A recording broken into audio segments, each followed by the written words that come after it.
সুপ্রিয় চাকরি প্রত্যাশী বন্ধুরা, আমরা বরাবরের মতোই আজকেও হাজির হয়েছি ছোট্ট দুটি টিপস নিয়ে।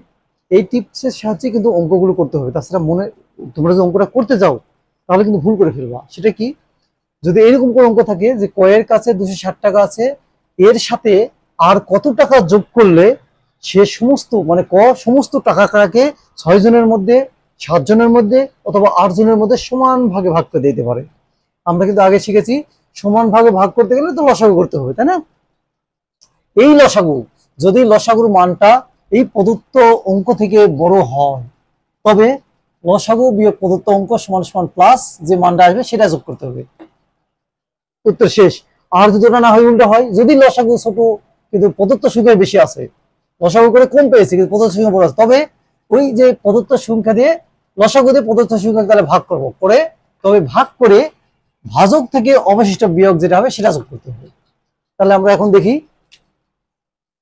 6, 7, 8 এর লসাগুটা করি। 2 দিয়ে যাবে 3, 7 এবং 4, আর যায় না, তাই না? 3, 7, হ্যাঁ ঠিক আছে। অতএব লসাগু কত হলো? লসাগু সমান সমান দাঁড়ালো হলো 2 গুণ 3 গুণ 7 গুণ 4। কত হয় তাহলে আমাদের? 168। ইয়েস, 168 হলো। তাহলে এটা কি 260 ছোট না? এই যে লসাগু প্রদত্ত সংখ্যাতে ছোট হয়েছে, তাহলে এটা কি করবো? এখন ভাগ করবো আমরা। 168 দিয়ে কাকে ভাগ করব? এই 260 কে ভাগ করবো। 260 কে ভাগ করি, কয়বার যায়? 2 বার দিলে বেশি হয়, একবার দিই।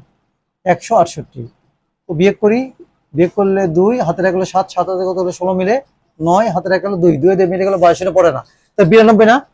এই যে এখন বলা হয়েছে ভাগ করার পরে যদি অবশিষ্ট থাকে তাহলে কি হবে? ভাজক থেকে অবশিষ্ট বাদ।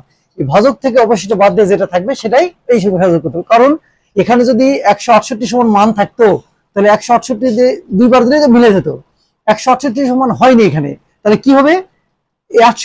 92 আর কত হলে 168 হবে? তাহলে বিয়োগ করলে পাবো আমরা, সেই মানটাই তো যোগ করতে হবে।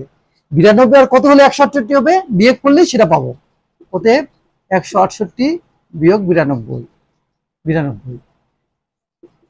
2 আছে কত হলো? 6 মিলে, 2 আছে কত হলো? 8 মিলে 6, 9 আছে কত হলো? 16 মিলে 7।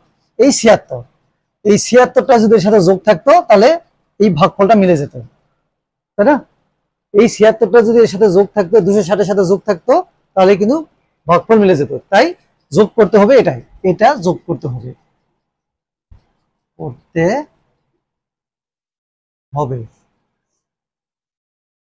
প্রিয় বন্ধুরা, আজকে এখানেই। ধন্যবাদ সবাইকে।